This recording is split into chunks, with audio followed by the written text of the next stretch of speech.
Rubbish belongs outside. You should have thought of where you would sleep when you were busy collecting sweet words from that boy. What they call shame, God can turn into testimony.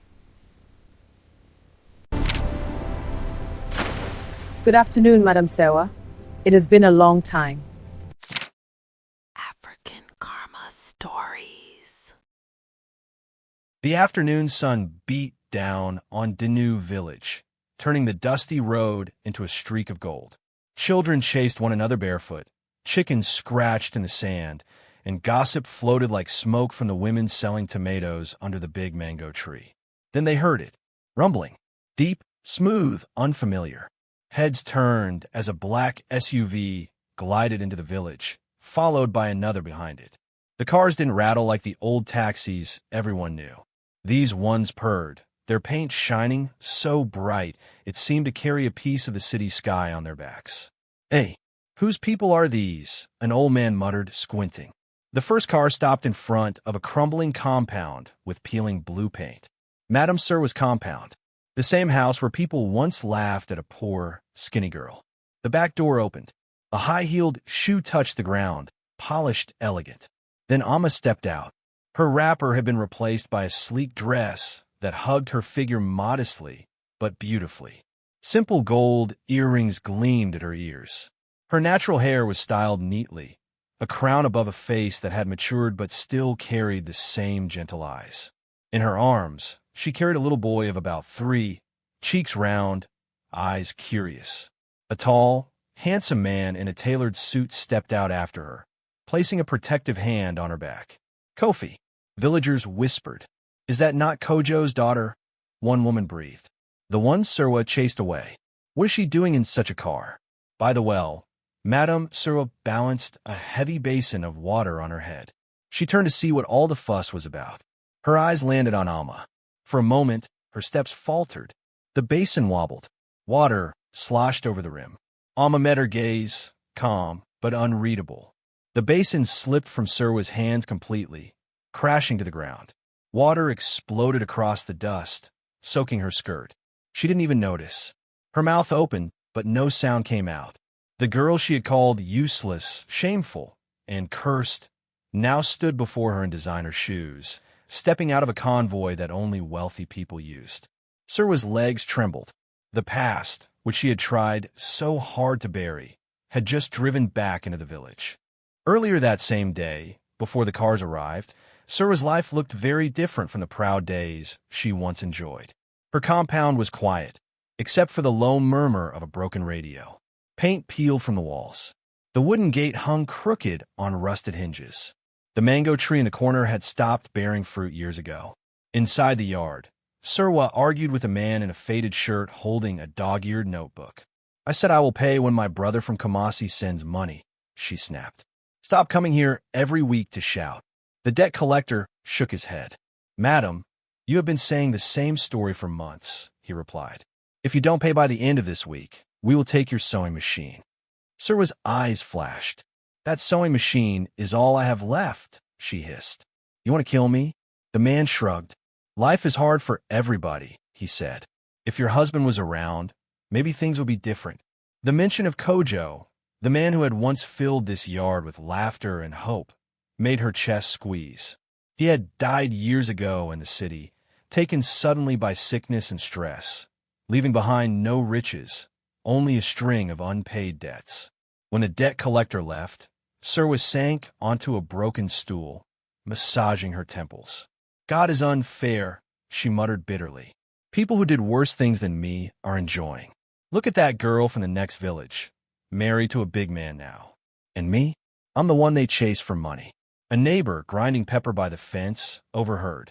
"You mean Kojo's daughter?" the neighbor asked. I heard she's doing well in the city. Some say she married rich. Maybe you should ask her for help." Serwaa's jaw clenched. "Ask her for what?" she snapped. "She forgot this house the day she left. Let her stay where she is." She stood abruptly, brushing dust from her skirt. The neighbor watched quietly, thinking of the day Amma ran out of this same gate crying, belly round, eyes full of fear. If Serwaa had known who was sitting in the back of that approaching SUV, she might have prayed a very different prayer. Many years earlier, The same compound had looked fresher, paint not yet peeling, hope still hanging like bright cloth on a line. Young Alma, thin but energetic, moved around the yard sweeping, singing a small tune. The wind tugged at her simple dress, lifting the hem to reveal bare feet dusty from morning chores. Her father, Kojo, came through the gate that day with a smile stretched across his tired face. "Alma," he called, "come and see who I brought." Alma wiped her hands on her cloth and ran to the entrance, eyes wide.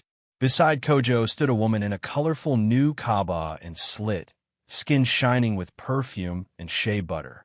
She carried a small handbag and smiled broadly, though her eyes flickered quickly over the yard as if measuring its worth. "Alma, this is Madam Serwaa," Kojo said proudly. "She will be your new mother. She sells cloth in the city. She has agreed to marry poor man like me." Serwaa stepped forward, voice dripping honey. "Ah, so this is the famous Alma," she cooed. "Your father talks about you every day. Come, let me see your face." "Alma seyedi site put kolosuf."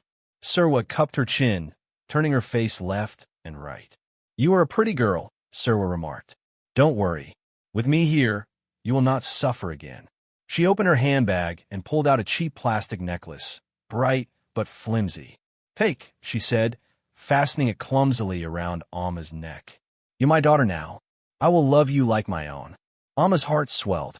It had been years since she heard the word mother in this compound. "Thank you, Ma," she whispered. Kojo beamed, hugging them both. "See my two queens," he boasted to the neighbors who peeked through the gate. "My home is complete now." The neighbors congratulated him. They saw only the surface, the new cloth, the sweet smile, the promises. They did not hear the thought that slid quietly through Serwaa's mind as she watched Alma cling to Kojo's side. "We will see," she mused inwardly, "whether this man's heart belongs more to his first wife's daughter or to me." Weeks passed. The first days after the wedding were sweet like ripe mango. Serwaa cooked elaborate meals whenever Kojo was home, laughing loudly at his jokes, serving Alma the choicest pieces of meat in front of him. But sweetness, when it is fake, cannot last. One hot morning, roosters still crowing, Kojo packed his small bag to return to the city where he worked as a mason. "Alma, obey your mother," he said, tightening his belt. "I will send money as soon as I get paid." "Serwaa, take care of our daughter." "Of course," she replied, kissing his cheek. "Don't worry. She will eat until she forgets what hunger is." He waved and disappeared down the road. The moment the dust from his footsteps settled, Serwaa's shoulders dropped. Her smile faded like chalk in the rain. "Alma," she barked. "Come here." Alma ran from the backyard, hands still wet from washing plates. "Yes, Ma." Serwaa's eyes swept over her. "From today," she said sharply, "no more sleeping like a princess. You will wake before the cock crows. You will fetch water, sweep the yard, cook, and wash. I did not marry your father to come and be your house help. Alma bilinkit." "But you said I'm your daughter," she said timidly. Serwaa snorted. "Daughter," she scoffed. "Look at you, thin like broomstick. The only thing you know how to do is read books and smile. If you want to live under my roof, you will work." She snatched the plastic necklace from Alma's throat and tossed it into a corner. "That was welcome gift," she said coldly. "Now welcome is over." Later that day, when Alma accidentally burned a corner of yam while trying to cook 3 dishes at once, Serwaa slapped the back of her head. "Use your eyes," she hissed. "When your mother was alive, did she not teach you how to cook?" Alma's cheeks burned, not just from the slap, but from the mention of the woman she missed every day. She wanted to protest, to explain that whoever had raised Serwaa had clearly not taught kindness either. But she swallowed the words. In this new version of home, silence felt safer than truth. Despite the new workload, Alma clung to one small joy like a secret treasure: school. Every morning, after sweeping the yard and fetching water from the well, she tied her worn uniform over her thin frame and dashed down the dusty road, exercise books hugged to her chest. Under the big neem tree that served as a classroom, Alma listened to the teacher with fierce attention. "Alma," the teacher said one day, holding up her exercise book, "you are top of the class again. If you continue like this, you can become anything a nurse, a doctor, even a lawyer. The other children glanced at her with a mix of admiration and jealousy. Alma's face glowed. "Thank you, sir," she said. At break time, she sat with her friend ESI on a low stone, sharing groundnuts. One day, Alma confided, "I want to work in a big hospital where the walls are white and the beds don't squeak. I will help women who give birth alone, like my mother did." ESI chewed thoughtfully. "Will you leave the village?" she asked. Alma looked toward the horizon, where the road disappeared into the unknown. "I don't know," she answered. "But I know God did not put these dreams in my head for decoration." That afternoon, Serwaa arrived late to pick her up, wrapper tied tightly, face pinched. "Ah, Madam Serwaa," the teacher greeted. "Your daughter is very bright. You should think about sending her to secondary school when the time comes." Serwaa forced a laugh. "Yes, teacher," she replied. "We will see. But Book cannot cook soup, oh. She must also learn housework." She gripped Alma's arm a little too hard as they walked away. "So you want to become Big Madam in city," she muttered. "Better remember who washed your diapers when you were smelling. Dreams don't fry plantain." Alma kept her eyes on the ground, but in her heart the dream refused to die. Months rolled by in a rhythm of chores and report cards. Kojo returned every few months, bringing city bread and small toys, his hands rough but loving. Each time, the house transformed. When he was around, Serwaa woke early to fetch water herself, humming sweet songs. She served Alma large portions of meat, calling her my dear daughter, loudly enough for neighbors to hear. One evening, Kojo sat on a low stool, Alma's head resting against his knee as he braided her hair clumsily. "You're so thin," he chuckled. "Serwaa, are you feeding this girl at all?" Serwaa laughed, offended. "Ah, Kojo, don't disgrace me," she protested. "This girl eats more than me. She even leaves leftovers." Alma's mouth opened slightly, surprise flickering. Serwaa shot her a quick warning look over Kojo's shoulder, eyes sharp like a knife. "Alma shot hermot." "I'm fine, Papa," she said instead. "Serwaa cooks well." Kojo patted both of them proudly. "That's my family," he said. "No drama in this house." When he left again, pressing money into Serwaa's hands for Alma's books, the sweetness evaporated. Serwaa counted the notes in their small room, eyes glittering. "School, school, school," she muttered. "Is it only your daughter that deserves education? Do I not also have plans?" She tucked most of the money into a separate cloth, hiding it in a cracked pot. The next week, Alma's teacher told her she could not write an exam because her fees were unpaid. As she walked home, humiliation wrapped around her shoulders like a heavy shawl. That night, when she asked Serwaa about it, the woman waved her away. "Your father did not send any money this time," she lied. "Maybe he forgot. Until we see money, stay at home and scrub that kitchen." Alma stared at the unwashed bread wrapper from Kojo's last visit, lying in the corner. She knew money had passed hands. She just didn't know where it had gone. Somewhere between the man she trusted and the woman she feared, her future was being quietly stolen.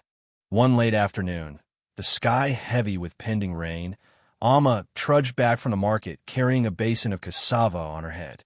Her feet ached and dust clung to her ankles.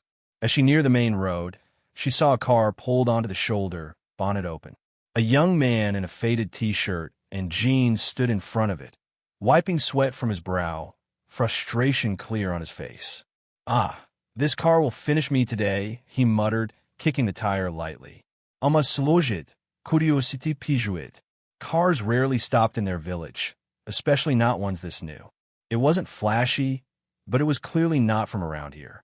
"Brother," she called politely, shifting the basin to one hip. "Is there a problem?" He looked up surprised. "You could say that," he said with a small laugh. "I thought I was a mechanic, but this engine is proving me wrong." "There's a small mechanic shop near the palm tree," she offered, pointing. "Sometimes he can fix things. Or break them further," she added under her breath. The young man chuckled genuinely this time. "You're funny," he said. "What's your name?" "Alma," she replied. "Kojo's daughter." He nodded. "I'm Kofi." He introduced himself. "Thank you, Alma. Do you mind if I buy cassava from you? I was going to eat in town, but clearly this car has other plans. She hesitated. Are you sure? She asked. It's not yet processed. He shrugged. I'll figure something out, he said. Anything is better than chewing my tires. They both laughed. As she lowered the basin for him to take some, he noticed her school books tucked under her arm. You go to school? He asked.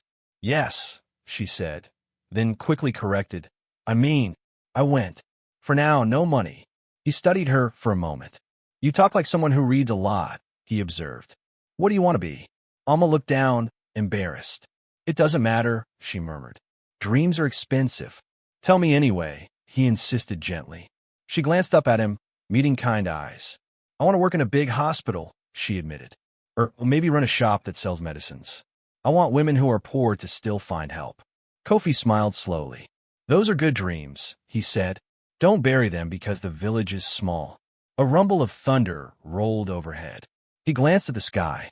Let me call my friend from town to come and rescue both me and this stubborn car, he joked, stepping back to dial a number on his phone. Alma continued home, heart strangely lighter. She did not know that the friend he was calling was actually his driver, or that their paths were only beginning to cross. Days turned into weeks.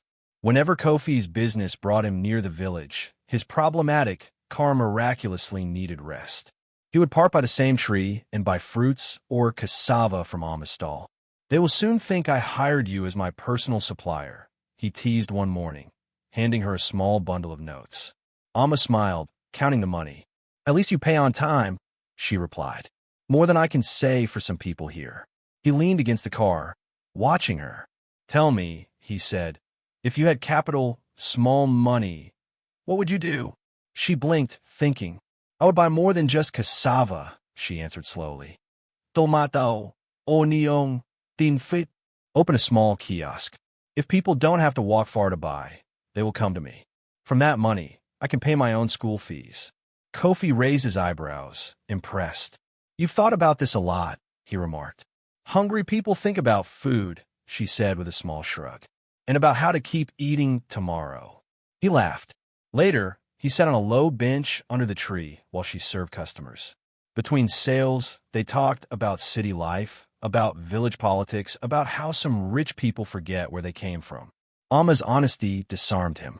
Her eyes sparkled when she laughed, but there was always a hint of stubborn resilience underneath, like a plant that pushes through concrete to find the sun.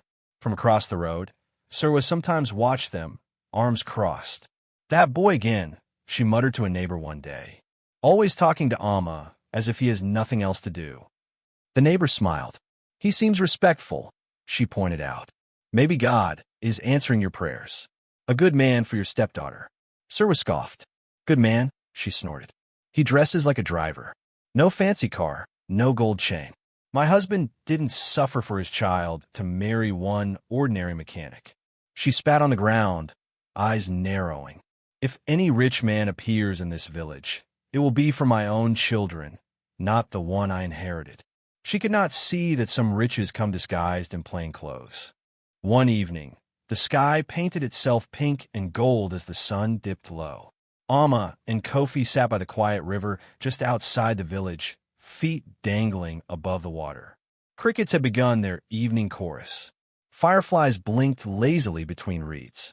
Kofi skipped a stone across the surface. It bounced 3 times before sinking. Still got it, he grinned. Alma laughed softly. You city people and your strange games, she teased. He turned serious, studying her profile. Alma, he began gently, I've been thinking. Every time I come here, leaving becomes harder. It's not the cassava I'll miss. It's you. Her heart sped up. You like my jokes that much? She asked lightly. I like everything, he said quietly. Your jokes. Your stubbornness. The way you don't pretend. I like the way you talk about the future, even when your present is hard. She flushed, looking away. Don't say things you don't mean, she murmured. Village girls are not used to sweet lies. He reached out and took her hand. These are not lies, he said firmly. I may look simple now, but my plans are not small. I want you in them. When I finish sorting some things in the city, I will come back with my people to ask your father properly. Will you wait for me? Tears stung her eyes. No one has ever asked me to be part of their future, she whispered. Then be mine, he replied. Under the fading light, she nodded, heart full. I will wait, she promised. Weeks later, she realized she was late. At first, she ignored it, blaming stress. But when morning nausea came and her body changed, truth settled in her like a heavy stone. She sat alone on her bed that night, hand resting protectively on her belly. Kofi will come, she told herself. He said he will come. We will tell Father together. It will be okay. She did not know that someone else would discover the secret first. Someone who saw her swelling stomach not as a sign of love, but as an opportunity for cruelty. One scorching afternoon, Alma was bent over a basin in the yard, washing clothes. Sweat ran down her neck. Her skirt felt tighter than usual around her waist. Serwaa stepped out of the house, hands on hips. Alma, you're moving slowly these days, she complained. I said wash, not marry the clothes. Alma tried to straighten, but a wave of dizziness washed over her. She clutched the basin for support. Serwaa's eyes narrowed. She walked over, grabbed Alma's arm, and yanked her up. Stand straight, she barked. As Alma stood, the slight swell of her lower belly was more obvious. Serwaa's gaze dropped. Her nostrils flared. What is this? She demanded, poking Alma's stomach harshly. Alma gasped. And nothing, she stammered. Maybe I ate too much fufu. Serwaa slapped her. Do you think I'm stupid? She hissed. I've carried children before. This is not fufu. This is shame. Alma's eyes filled with tears. Please, she whispered. I was going to tell you and Father. I just needed time. Kofi will come. He loves me. Kofi. Serwaa laughed, a hard, bitter sound. That useless boy with no proper job? The one who buys cassava on credit? You opened your legs for a poor stranger, and you think he will come and marry you. He is not poor, Alma protested weakly. You don't know him. Serwaa's face twisted. I know enough, she spat. And I know that no child formed in this house or carried in my compound will be called bastard because of your stupidity. She grabbed Alma by the chin. From today, you will not step outside this compound without my permission, she ordered. You will not go to market alone. You will not meet that boy. You will not speak to any neighbor about this. If I hear a whisper, you will regret the day you were born. Alma's heart pounded. But Kofi, forget him, Serwaa snarled. If he cares so much, why hasn't he come to greet your father like a real man? Tears spilled down Alma's cheeks. Please, just let me talk to him, she begged. He doesn't know yet. Serwaa shoved her toward the small room. Shut your mouth, she snapped. I will handle this my way. For the first time, Alma truly felt alone. Her body carried new life. Her house carried old hatred. And somewhere between the two, her future dangled over a cliff. That night, after Alma fell asleep exhausted, Serwaa sat in the darkened hall, phone in hand. She dialed Kojo's number with deliberate slowness. The line rang, crackled, then connected. Hello. Kojo's tired voice came through. Serwaa? Is everything okay? Serwaa took a deep breath and let out a practice sob. Kojo, she cried. Your daughter has finished me. Kojo sat up straight in his small city room. What happened? He demanded. Is she sick? Sick? Serwaa wailed. I wish it was sickness. At least medicine can cure that. Your precious Alma is pregnant. The word hung in the air like thunder. Pregnant, Kojo repeated, stunned. By who? Serwaa sniffed loudly. By some useless boy from nowhere, she said. He comes here, buys things, whispers sweet nonsense, and now see. Everybody is gossiping. They say our house has no training. Kojo rubbed his forehead, heart racing. She told you this? He asked weakly. Did she have a choice? Serwaa snapped. Her stomach is already shouting the truth. When I confronted her, she said she wants to keep the baby. She doesn't even know where the boy is. Kojo, if we allow her to stay, people will laugh at us. They will say our daughter is wayward. Kojo's voice trembled. She has always been a good girl, he muttered. Maybe the boy will come. Serwaa cut him off.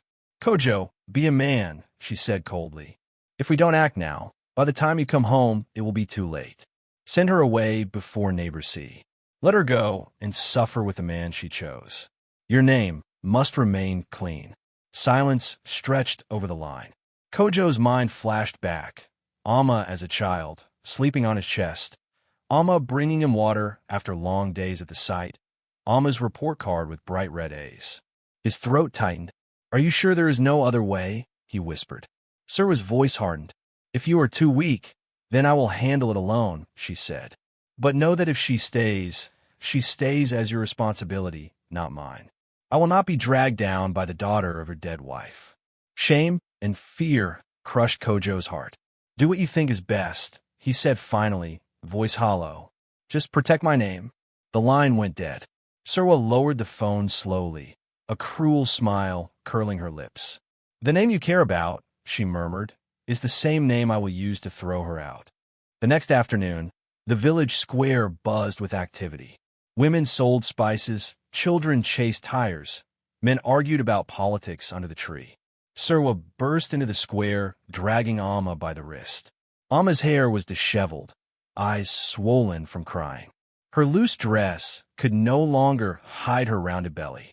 "Come and see, yo," Serwaa shouted, voice shrill. "Come and see what the daughter of my husband has turned my house into." Heads turned instantly. Villagers dropped what they were doing and gathered around. "Amma," someone gasped. "Is that a pregnancy?" Another confirmed, eyebrows high. Amma tried to cover her stomach with her hands, shame burning her skin, but Serwaa yanked her arms away. "Don't hide it now," she sneered. "You were not hiding when you were opening your legs. Tell them whose child is this."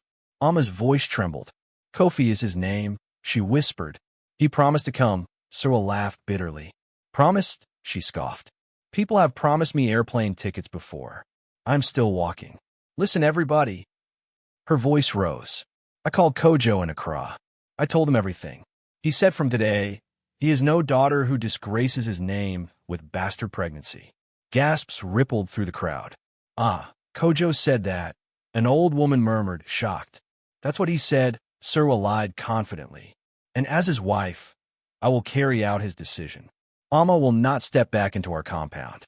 If that man truly loves her, let him come and claim his work. If not, she can go and beg on the street." Tears streamed down Amma's face. "Please," she sobbed, "don't do this. I have nowhere to go." Some villagers looked away, uncomfortable. Others shook their heads, muttering about modern girls and lack of discipline. A few faces showed pity, but none stepped forward. Fear of Serwaa's sharp tongue kept them rooted. Serwaa pushed Amma toward the edge of the square. "Carry your disgrace and leave," she ordered. "My husband's house is not a charity home." Amma stumbled, almost falling. In that moment, as dust swirled around her and whispers stabbed like knives, she realized something terrible. Home was no longer a place with walls and a roof. Home was gone, and she was truly on her own. The sun slid lower, turning the sky orange as Serwaa marched Amma back to the compound one last time. "Pack your things," she commanded, shoving her toward the small room. Amma's hands shook as she folded her few clothes into an old bag. 2 dresses, 1 faded wrapper, a torn photo of her late mother, and a small book where she used to write dreams and prayers. Her stomach clenched painfully, both from fear and from the life growing inside. She glanced around the room that had held her childhood, the cracked wall where she had measured her height with chalk, the window through which she used to watch her father return from the city. Tears blurred her vision. Serwaa appeared at the door, impatient. "Are you still here?" she snapped. "You think this is film? Move!" She grabbed the bag and flung it out into the mud, clothes scattering. Amma hurried after it, kneeling to gather her belongings. "Please," she pleaded, voice hoarse. "Let me stay until the baby comes. Then I will go. I will not disturb you. I will sleep in the kitchen if I have to. Don't throw me out like rubbish." Serwaa's eyes were cold. "Rubbish belongs outside," she replied. "You should have thought of where you would sleep when you were busy collecting sweet words from that boy." She opened the gate wide. "Out," she ordered. "And don't you dare use my husband's name to beg anyone. From today, you are not Amma Kojo. You are just Amma, the foolish girl who couldn't control herself." Amma stepped outside slowly, clutching her bag. "Father will regret this," she whispered. "One day he will ask where his daughter is." Serwaa smirked. "If he asks, I will say the truth," she said. "I chased her out to save his name. Men like bold women. He will thank me." With that, She slammed the gate. The sound echoed down the dusty road, final and cruel. Alma stood there for a long moment, stunned. Then her knees buckled, and she sank onto the ground, sobs tearing from her chest. The village around her went on with its business. No one opened a door. No one offered a hand. The world had made its judgment. Now she had to decide if she would accept it. As evening deepened, the warm village air grew cooler. Crickets chirped. Lights flickered on in nearby houses, yellow squares glowing against the dark. Amma sat under a large baobab tree by the dusty road, her small bag beside her. Her belly rose gently under her dress each time she inhaled. Every now and then, she wiped tears with the hem of her cloth. She had knocked at 2 neighbors' doors earlier, but fear of Serwaa's temper had made them shake their heads, muttering excuses. "I'm sorry, Amma," one woman had whispered, not meeting her eyes. "If I take you in, your stepmother will fight me. I have my own children to think of." Now, only the tree kept her company. "God," she whispered into the darkness, "if you're listening, help me. I don't know where to go. I don't even know where Kofi is. I trusted people, and now look at me." She placed both hands on her belly. "But I will not curse this child," she continued softly. "Where she did not ask to be born. If you give us life tonight, I promise, I will use any blessing you give me to help girls whose families throw them away like this." A cool wind rustled the leaves. For a moment, she felt a strange peace, like a quiet voice saying, "I see you." Then a sharp pain stabbed across her lower abdomen. She gasped, gripping the tree trunk. Another contraction followed, stronger. Cold fear surged through her. "Not now," she whimpered, forcing herself to stand. "Please, not here." She started walking slowly toward the small, distant clinic in the next town, one hand on her back, the other supporting the weight of her belly. With every step, the pain came faster, harder. By the time she reached the edge of the main road, the sky had turned completely black, clouds covering the moon. Only the occasional passing car sliced through the darkness with headlights. Rain began to fall in fat, heavy drops. "Amaste get it, kulachin her stomach." The baby had chosen this night, and she was alone. Rain hammered the asphalt like handfuls of stones as Alma stumbled along the edge of the highway. Her dress clung to her skin. The cold soaked her to the bone. Each contraction rolled through her like a wave of fire, stealing her breath. "Help!" she cried weakly, waving an approaching motorcycle. The rider slowed, took one look at her soaked dress and swollen belly, and sped up again, muttering something about trouble and bad luck. Car headlights flashed past her, spraying muddy water. Horns blared irritably. Almost legs shook. She clutched her small bag to her chest, then dropped it as another contraction hit, stronger than the last. She collapsed to her knees, palms scraping against gravel. "Please," she sobbed, looking up at the dark sky. "Don't let me die like this. Don't let my baby die on the roadside." Another car approached, this one slower. Its lights cut through the rain, illuminating her small, shivering figure. She tried to stand, but her legs refused.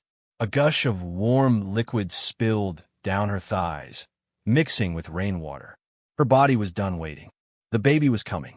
The approaching car, sleek, black, and clearly expensive, slowed suddenly. Inside, the driver squinted through the windshield. "Oga, I think somebody is on the road," he said, easing his foot onto the brake. In the back seat, Kofi looked up from his phone. "What do you mean somebody?" he asked. The driver pointed. In the sweep of the headlights, they saw her, a young woman on her knees, one hand pressed to her belly, the other pawing weakly at the air. Rain pelted her hair, plastering it to her face. Kofi's heart lurched. "Amma." He threw open the car door before the vehicle had fully stopped, rain slapping his face. He ran toward her. "Amma," he shouted over the storm. "Is that you?" She looked up slowly, vision blurred, and saw a figure rushing toward her in a white shirt and dark trousers. For a moment, she thought she was dreaming. "Kofi," she whispered. He dropped to his knees in the mud beside her, not caring that his expensive clothes were soaking. "What are you doing here?" he cried, panic in his voice. "I went to your house. Serwaa said you ran away with a man. I've been looking everywhere for you." Another contraction twisted her body. She screamed, clutching his arm. "The baby is coming," she gasped. I couldn't reach you. They threw me out." He turned to the driver, urgency exploding in his chest. "Open the back seat," he yelled. "We're going to the nearest hospital. Now." The driver sprang into action, grabbing a spare blanket from the trunk. Together, they lifted Alma gently into the car. She groaned, teeth clenched, gripping Kofi's hands so hard it hurt. The SUV sped off, tires hissing on the wet road, wipers fighting the torrent. Inside, Kofi brushed wet hair from her forehead. "Stay with me," he pleaded. "Don't close your eyes. You and our baby will live, do you hear me?" She stared at him, tears mixing with rain on her cheeks. "You came," she whispered weakly. I thought I was alone." "Never," he said fiercely. "I was late, but I am here now, and I will never let anyone throw you away again." The headlights cut through the darkness, guiding them toward the one place where birth and death wrestled every day, the hospital. The bright fluorescent lights of the emergency ward felt like another world compared to the storm outside. Nurses rushed Alma into a delivery room, voices overlapping, blood pressure dropping, baby's heartbeat strong. "Get the doctor now." Kofi paced the corridor, clothes still damp, shoes leaving wet prints. Every scream from behind the door stabbed his heart. Minutes stretched like hours. Then, suddenly the cry changed. First it was Alma's voice, raw and strained. Then a new sound joined, high, thin, insistent. A baby's cry. Kofi's knees almost gave way with relief. A nurse emerged moments later, face tired but smiling. "Congratulations, sir," she said. "It's a healthy baby boy." He exhaled shakily. "Can I see them?" he whispered. "Give us a few minutes," she replied kindly. "We're cleaning them up." When he was finally allowed inside, Alma lay on a narrow bed, hair damp with sweat, eyes heavy but glowing. A tiny bundle rested in her arms, wrapped in a hospital blanket. Kofi approached slowly, awe in his face. "Hey, little man," he murmured, touching the baby's tiny fingers. They curled around his. Tears filled his eyes. "I'm sorry," he said softly to Alma. "I should have come sooner. I trusted Serwaa when she said you had gone to the city with some man. I thought you changed your mind about us. I had no idea." She shook her head weakly. "It doesn't matter now," she whispered. "You came when it counted." He sat on the edge of the bed. "There is something I must tell you," he said earnestly. "I wasn't honest about who I am. Not because I wanted to trick you, but because I was tired of people chasing me for money." He took a deep breath. "My father owns several companies in Accra," he continued. "I manage some of them. The old car you saw at first was just one of many. I dress simple when I travel because I want to see people's true hearts." Alma blinked, surprised but too exhausted to fully process it. "So you are not mechanic?" she asked faintly. He chuckled through tears. "I can fix a car," he admitted, "but that's not my main job. I'm not saying this to brag. I'm saying it because I want you to know you and our son will not suffer again.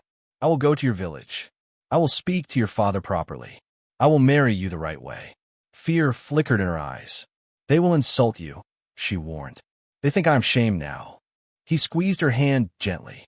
"Let them talk," he said. "What they call shame, God can turn into testimony. When you are stronger, we will choose together how to face them.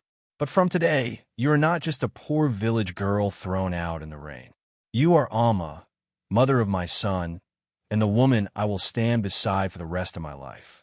The baby snuffled, tiny mouth opening and closing. Alma looked down at her child, then back at Kofi. For the first time since Serwaa had grabbed her wrist days ago, a fragile hope rose in her chest. Maybe her story wasn't ending on a muddy roadside after all. Maybe it was just beginning. Years spun forward, carrying Alma far from the dusty roads of Denu. The next time we see her, she walks through a gleaming kitchen in a modern Accra mansion. Sunlight pours through wide windows onto marble countertops. Stainless steel appliances gleam. Her son, now a lively little boy named Kwame, races around with a toy car, laughing. "Slow down, my prince," Alma calls, smiling. "You'll crash into the fridge."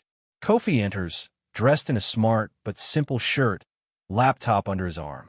He kisses her cheek. "Board meeting went well," he reports. "Investors are happy. They want us to expand the foundation's work in the villages. Alma wipes flour from her hands. More girls to help, she says thoughtfully. Good. The camera follows her through the house, past a study where she watches online business courses, past a small office with a sign reading Alma Foundation, supporting single mothers' girls.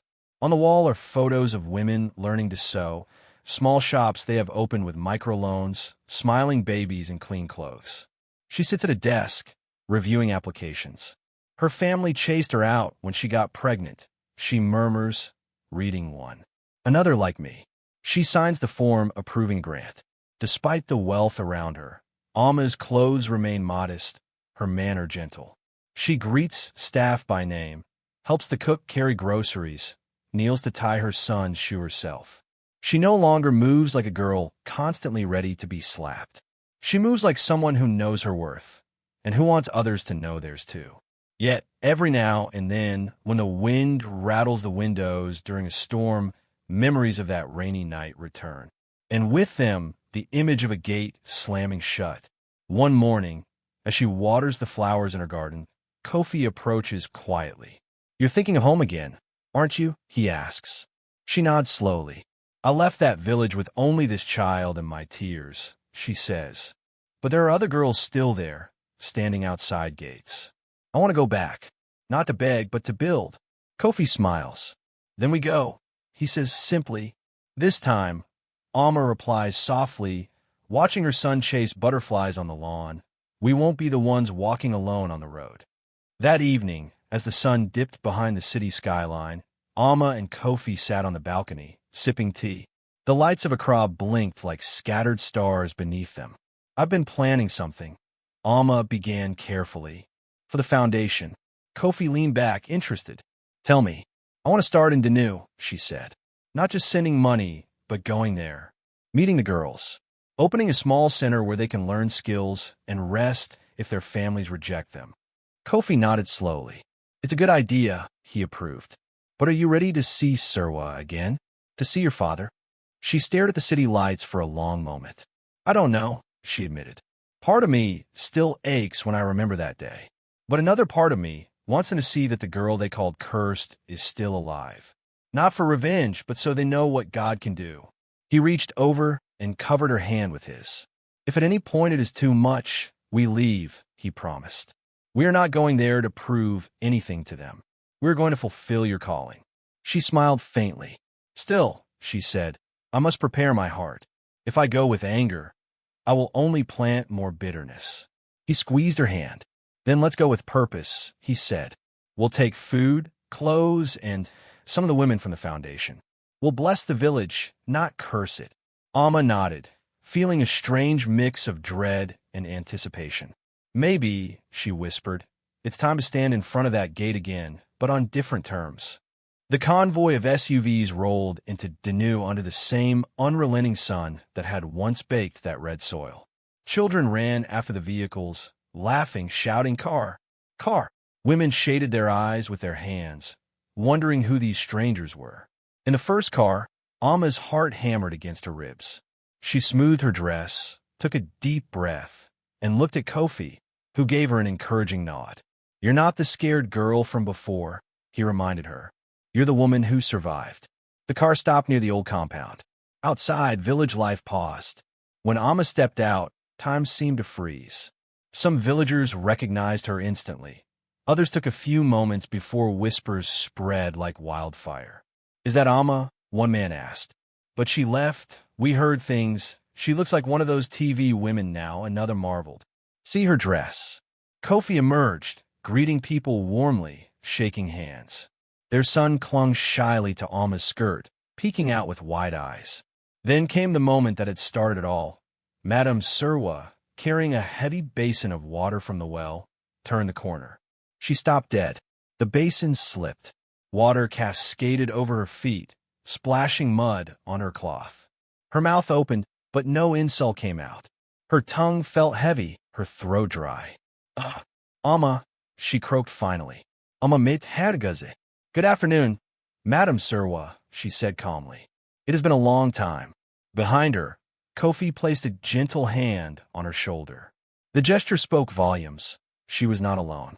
The villagers stared, waiting, sensing a story bigger than the dust under their feet. For the first time in many years, the power balance in that compound had shifted, and everyone could feel it. Word traveled faster than harmattan wind. Within an hour, the big tree at the center of the village shaded a crowd. Elders in worn but dignified cloth sat on wooden stools. Women clustered with babies on their backs. Young men leaned against motorbikes, curious. At the front, a simple plastic table had been set up with bottled water and folders stamped Alma Foundation. Alma stood beside Kofi, her son seated in Ani's lap nearby.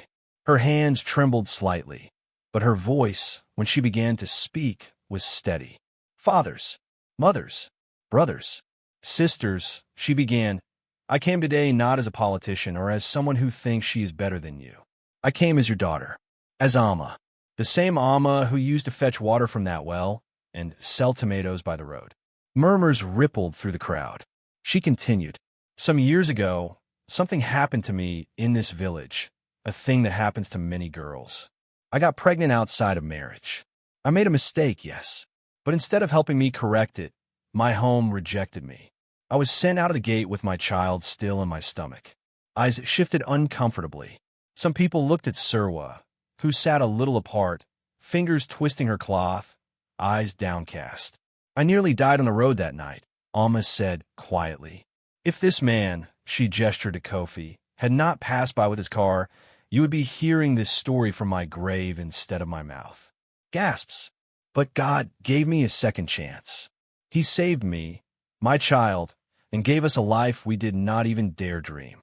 And now he sent me back here, not to throw stones, but to open a door for other girls who might be standing outside their own gates tonight. She pointed to a banner that read, Alma Foundation Skills Center, coming soon. We are starting a small center here, she explained. A place where girls can learn sewing, hairdressing, and small business. Some of you will work with us as teachers. Some will supply food. We will pay you. But there is something else I must speak about before we cut any ribbon. Her eyes moved to Serwaa. The entire village followed her gaze. A storm of silence settled under the tree. Alma stepped closer to where Serwaa sat. She did not raise her voice, but every word carried. Madam Serwaa, she said, you were the one who dragged me to the square and called me names. You told people my father had disowned me. You locked the gate behind me when the rain fell. Do you deny it? Serwaa's lips trembled. Old pride wrestled with new fear. At last, she shook her head slowly. I did those things, she admitted, voice small. I thought I was protecting our name.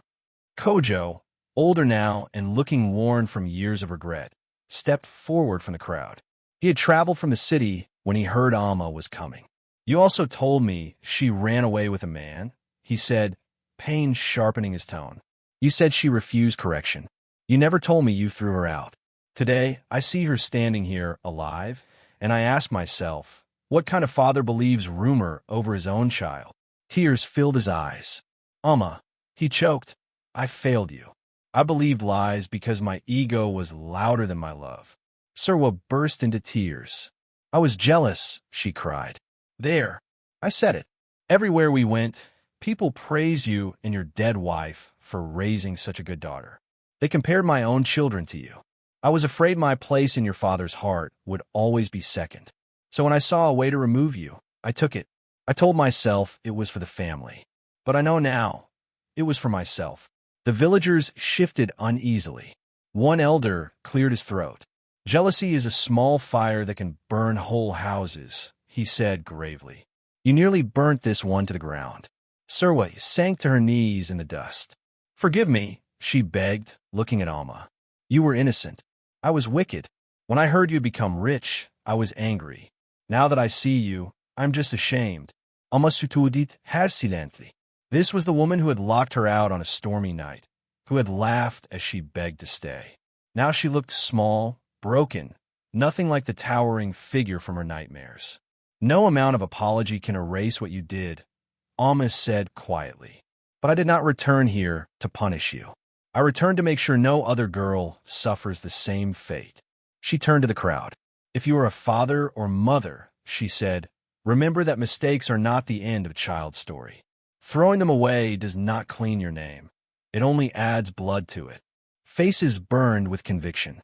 Some were already thinking of daughters they had spoken harshly to. Alma looked back at Serwaa, who still knelt, shoulders shaking. In the years since I left, Alma continued, I have heard things about how you struggled after father died, about debts, about sickness. There's a part of me that wanted to say, good. Now, you know how it feels. But another part remembered something else. The Bible says if your enemy is hungry, feed them.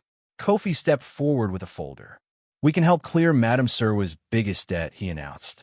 We can also fix this compound's roof and pay for Kojo's medicine. But it will come with a condition. Whispers. Alma nodded. You must use the rest of your life to protect the kind of girls you once destroyed, she told Serwaa. When you hear a rumor that some girl is pregnant, you will not throw her out. You will call us. We will help her together. If I hear that you insulted or chased any of them away, I will close every door of help I open today. Serwaa nodded fervently, tears dripping into the dust. I agree, she said hoarsely. I will do it. I am tired of carrying this wickedness anyway. It has not brought me anything but pain. Kojo also knelt, old knees trembling. Alma, my child, he whispered, can you forgive a foolish father? She stared at him, memories colliding. The hand that had carried her on his shoulders to the river. The voice that had said, do what you think is best, when Serwaa called. I forgive you, she said finally. But understand this. Forgiveness does not mean forgetfulness. Our relationship will need time to heal. I will honor you as my father, but I will not pretend nothing happened. He nodded, accepting the boundary as a mercy he did not deserve. The elders murmured approval. Boundaries are part of wisdom, one said. Alma turned back to the crowd. From today, she declared, this village will be known not just for its gossip, but for how it restores its broken daughters. And the people, moved by both her firmness and her mercy, found themselves nodding, some with tears in their eyes. Weeks later, the village buzzed with an energy it had never known. On a piece of land near the square, a simple but sturdy building now stood, painted bright yellow with blue trim. A sign above the door read, Alma Foundation Skills Center, Hope for Daughters. Colorful balloons fluttered in the breeze as drums beat and children danced. Inside, shiny new sewing machines lined one wall. A corner held mirrors and salon chairs. Another, shelves of books and notebooks. Villagers gathered as Alma cut a ribbon stretched across the entrance.